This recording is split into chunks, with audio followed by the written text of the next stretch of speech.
Hwlffordd yn dechrau'r penwythnos ar frig Cynghrair De Cymru, 1 pwynt uwch ben STM Sports.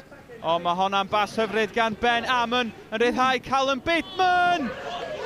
A gyda dim ond 30 eiliad ar y cloc, mae'r ymwelwyr wedi mynd ar y blaen.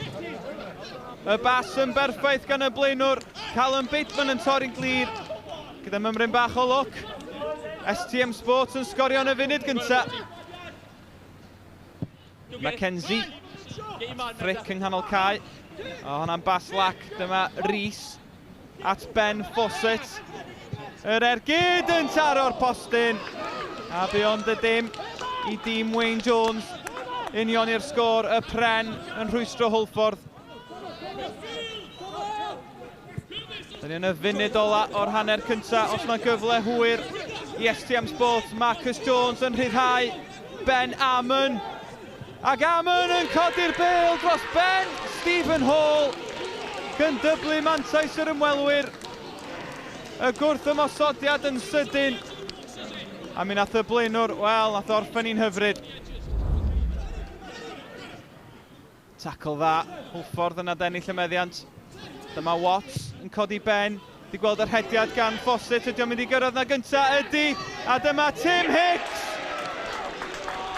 Llygedyn o baith i Hwlffordd efallai. Mae yna rhyw 12 munud ar ôl yma yn ôl y bont. Y blaenwr profiadol, Tim Hicks yn rhwydo i Hwlffordd. John at Rhys. Nôl mae'n dod at Miles John, cyfle i groesi. Mae'r golwr wedi dod amdani, mae wedi methu hi. Elliot Thomas! Wel, oedd hi'n gyfle gwirioneddol, Union i'r sgôr. Frick ar peniad, Callum Bateman. Troi dda yn creu lle iddo fo hun, dyma Marcus Jones. Jones codi Ben, pwy sy'n yna? Joseph Evans ar y postyn pella! Ac yna Callum Bateman yn sgoriau ail o'r pnawn. Croesiad hyfryd gan Jones, Evans yn anlwcus a Bateman yn y fan ar lle. Ben Amon, mae di bod yn lon llaw pnawn yma. Dyma'r eilydd Graham at Marcus Jones yn tydi fod yng nghanol bob dim i STM Sports. Y ball drwodd at Graham. Gwych. Y bedwaredd i'r ymwelwyr. Y triphwynt yn ddiogel. Jones yn ei chanol i unwaith eto. A Graham yn gwneud y gweddill. Hwlffordd 1, STM Sports 4. Over the moon with that, as you can imagine. We came up here, which is probably one of the toughest places you'll ever go in this league. And I thought we thoroughly deserved the win today. I really did. I thought we played well in patches in terms of football. We mixed it up when we had to mix it up.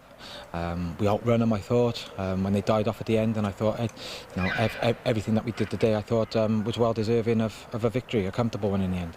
You know, we know they're a great outfit. You know, they're well organised. They're very workman-like side, and they got some talented footballers. Give them credit as well. You know, like you said, the great result for them last week and obviously this week as well. So they've done it extremely well. But it's about us. If we're on our song and, you know, we've got everyone at full tilt, we've got no worries.